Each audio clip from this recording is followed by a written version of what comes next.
Good evening, ladies and gentlemen. Good evening, Mr. President. Thank you. I hope you're all feeling better than I feel at the moment. So, Oh. yeah, I'm a bit, stand back. So this is the last President's News for February. Oh. And I've only got 3 more to go. Oh.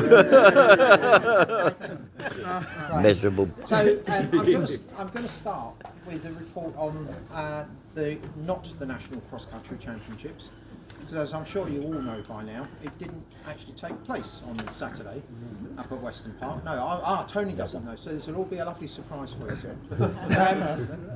So Friday morning, I was just finishing my brunch, bags packed, ready to go. I was just going to say goodbye to my lovely wife and then out the door, and something pops up on my phone. I think it was Facebook or something, saying National Cross Country Championships has been cancelled.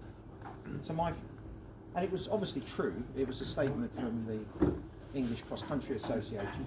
So I thought, well, I don't know what I'm going to do with my weekend now. I shall probably end up having to do gardening or other chores around the house and make myself useful. And then about 20 minutes later, Paul Ostrich phoned me and said, we're going anyway, because we can't get a refund for the coach and we can't get a refund on the 2 nights at the hotel or the meals that we've pre-ordered.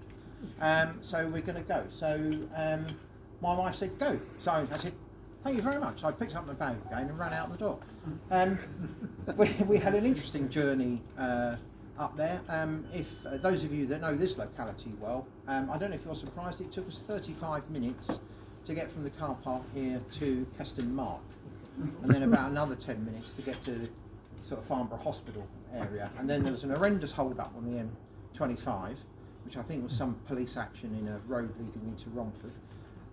So we actually arrived sort of more or less in time after a quick sort of wash and brush up for some supper, which actually the hotel did very well. And then there was the usual things that we kind of brought forward the Saturday night supper to the Friday night. So I said a few words. Paul Ostrich was absolutely brilliant, and I'm going to nick his line because he said the National Cross Country has only been cancelled 4 times in its history.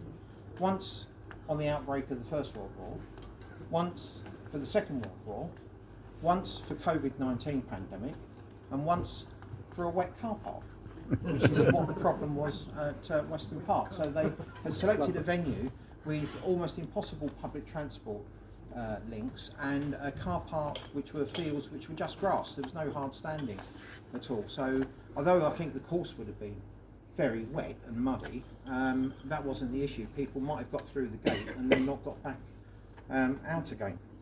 So I thought, though, despite that, classic Blackheath and Bromley, it showed like the real spirit of the club, because pretty much all the juniors that were due to run were on the coach and went. The seniors, I think a lot of them would have been travelling independently, decided not to, but fair enough.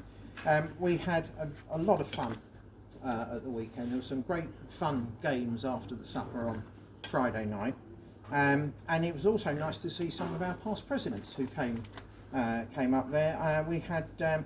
and Mrs. White, Mr. and Mrs. Counter, Mr. and Mrs. Marnie, and not forgetting Ken Daniels. Even though we try.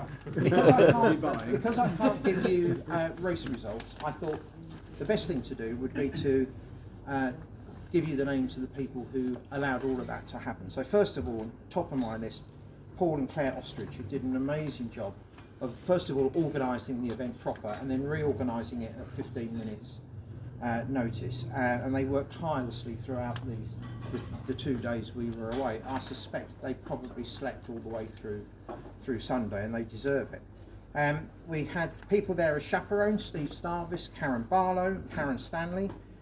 Several of the coaches made the trip up on the Friday. That was Andy Frankish and Ashley Pearson, and Mike Reeves came up specially on the Saturday to run a training session with the group. They had a lot of fun in Sutton Park on the road relay circuit. Also helping with the coaching training on Saturday were Chris Martin and Micah Evans. Also thanks to Linda Poirot for helping to source and arrange the hotel, and Karen Desborough for organising the coach, Nicola Mossy for helping get the packed lunches, and one of our club ambassadors, Libby White, who was there to support the team managers and athletes over the weekend. So well done everyone, you were fantastic. I was glad that happened. Now the ECCA have just put out another statement saying that they're going to reorganise the Nationals for September, but that comes with a whole host of its own problems, so we shall wait and see whether at the same venue, so perhaps they might sort car parking out there. Moving indoors, on Sunday was the England Masters Indoor Championships at Lee Valley, and the results that I've been able to get off Power of 10 was Ian Furler had a season best of 58.98 in the M50-400. Louisa Valens came second in the W35 60 metres in 8.27. Matt Ellerton was second in the M50 2,000 metre walk in 11.49.73. And Helen Godsall had an absolutely amazing day. She won the 60 metres in 9.41, the 200 metres in 32.66, and the 400 metres in 84.95, and that is a new club record for her gender A category. I'm going to stay indoors because also at the weekend it was the BUCS Indoor Championships, the British University and College Championships, and we had a host of young athletes up there running for their universities and colleges. Shawman Pofo from Brunel, Chizuti Ogbeda from Cambridge both made it to the semi-finals of the 60 metres. Sidel Wantomi from Manchester ran a PB in the 60 metre heats, and Emily Carr at Bristol ran a season best in the semi-final. Charles Naughty of Warwick, great university, ran a season best in the 200 metres to get to the semi-final. Drew Burridge of Leeds Beckett and Cole McCorry of Exeter ran season bests in the 400 metres, and Maurizio Carrodus joined Coleman in the semi-final where he ran a PB. Cameron Kelly Gordon of Birmingham made it to the women's 800 metre semi-final. Justin Strover and Jake Leng, who both go to Sheffield Hallam, both ran season best in the 1500 metre heats. And Henry Fisher, who's at Birmingham, came sixth in the 1500 metre final. Morgan Swibb, who goes to St Mary's, came seventh in the women's 1500 metre final with a season best. And in the 60 metre hurdles, Cameron Edwatsoa of Nottingham ran a PB in the heats. Rico Cottle, who goes to Leeds, placed seventh in the he placed seventh in the final with a season best, and that race was won by Daniel Goriola, who goes to Nottingham. He won it with a PB of 7.72, which is also an under 23 club record and a club record over the 3'6" hurdle. So well done, particularly to Daniel. Gus Koji, who goes to Liverpool John Moores, had a season best qualifying for the long jump. In the men's triple jump final, Toby Dronfield at Brunel won a bronze medal with a season best, and Sean Ampofo, also at Brunel, came fifth. Rachel Ilori from Glasgow had a season best in the women's triple jump final. Dylan Claydon from Loughborough won the silver medal in the shot put with a PB of 16.13 metres. I'm not quite sure what happened with our pole vaulters, because all three of them were recorded with no mark, so I'm not sure whether, I find it hard to believe that all three of them failed to clear the opening height, because they're too good for that, so it might be another way of saying DNS. I don't know, I'll find out. So a heap of season bests and PBs, as well as a bronze, a silver and a gold medal for our student athletes, so congratulations to all of you.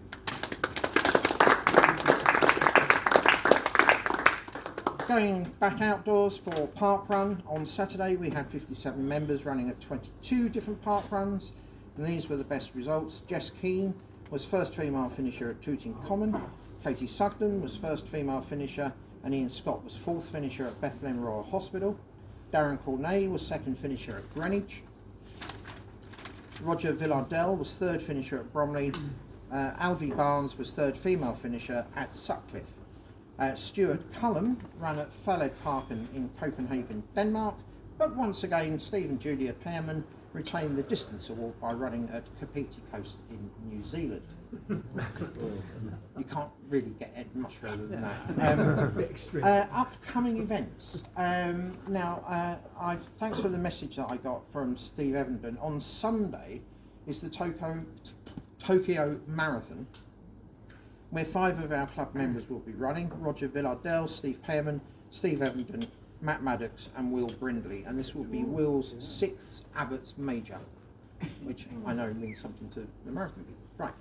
Saturday the 9th is the CAU Inter-Counties Cross Country at Woollerton Park, Nottingham. I expect that will be tough races, especially in the seniors, because anybody who was going to run at Telford and decided not to enter the CAU might now change their minds and have a run out, so it could be very interesting. Saturday the 16th, English Schools Cross Country at Pontefract, and then the following day, the Sunday the 17th, is our mob match with SLH and Orion at Norman Park, which of course counts for the Bennett Cup. And we have some guests. Paul Scotting and family members will be visiting and running as guests. So if anyone remembers Paul's father, Gordon, I'm sure Paul would like to have a chat with you on the day. Gordon presented the club with the Scotting Salver as a trophy for the SLH mob match. Then on Saturday the 23rd, we have the club closing 5-mile handicap, which is the final Bennett Cup race for the season. It goes off at 1 p.m. and is the first part of a series of special club events on the day, because it will be followed at 2:30 by the photograph of all club members for Olympic year, a special celebration of our Olympians, and award presentation at 3:15, and then the club AGM follows at 4 o'clock. And if you want a meal after the AGM, you will be able to order one in advance. That's the sort of sporting news. I have 3 bonus ball winners to announce, because a couple of them have been away. The first one was, this was one of the half winners, because we had a week when number 34 was the bonus ball, but nobody had 34. So we gave half of the money to the person with number 32, and the other half is going to the person who put down 33, which is Andy Kingsmouth.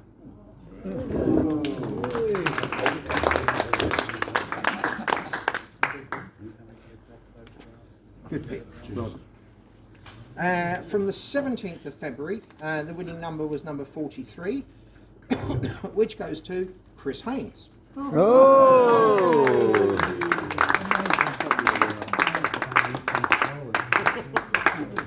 You're very welcome. And then last week's bonus ball was number 28, and it was drawn by John Taylor.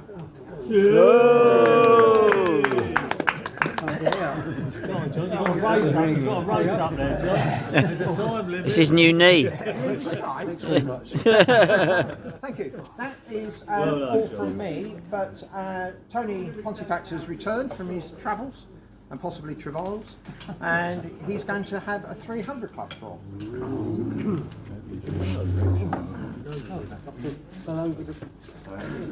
The 3 numbers this week, one for £75, one for £50, and one for £25.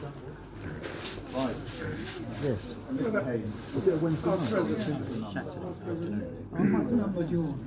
Mine, 69. Mine. That's no good. 293. 293. Mr. Peel has got 293. He's not here tonight, but he's already been mentioned because he went up to the National. Roger Counter. Oh, right, okay. He took out 2 more numbers today, so that's good. Your number out. Here we go. It's a full week. 258. 258. Roger's brother-in-law, Mr. White. is Mr. White, and Mr. White Poppy, which is one of the grandchildren, I think, has got that number. That's good. You can buy a drink. Got 2 there. It's number 84. Your age. 84. He is here tonight. Hey. He's sitting up there. Past president Richard Griffin.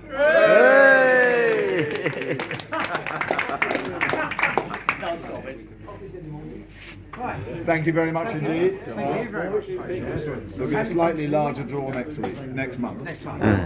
Thank There is you. one more thing that I should mention for the news. This Friday night, here in the clubhouse at 8 o'clock is bingo night. Hey, I think it's £5.